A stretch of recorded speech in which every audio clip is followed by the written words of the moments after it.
This video is going to be about layers in Affinity Designer. Layers resemble a stack of cards, for example. So something that builds upon stacking something over on top of something and repeating that process. So that's how you can think about the layers panel in the right side as you see here on the screen. In Affinity Designer, a curve represents a vector-based element. If you wanted to nest or group layers or curves in that regard, you can do so just as you see here. This is considered a group, and it will let you know that it is by this lighter base text outside of the name of the illustration here.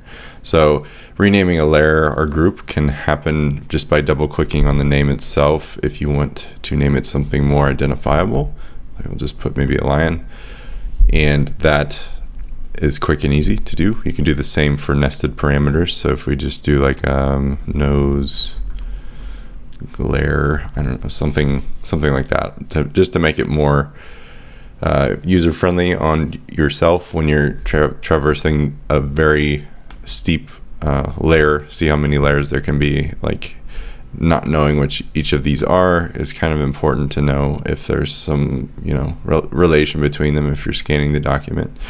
So as you can see, that's a group, and below that are just basic layers. You can also create masks and layer adjustments and effects. You can add a new layer adjustment by going to the layer panel in the menu and add adjustment here. We can add exposure. You see it adds it just below that group. Say you want it all over the entire document, you can add it above. If you notice the highlights as you drag the layer itself, that's important to note. And then you can see how this affects that just by dragging that. If you only want to adjust a specific layer, for instance, so say we want to adjust the nose, the nostrils there, let's drag that right to the side of that layer, and you'll notice it makes a nested layer. So that adjusts only that portion in this case.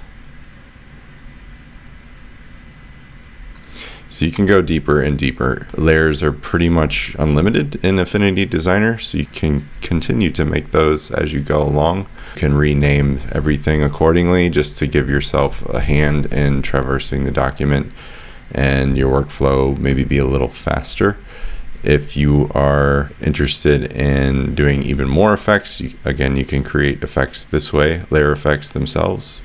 We'll create a new layer just like we have before, and you can adjust it with a nesting use case like this or just an overall canvas use case.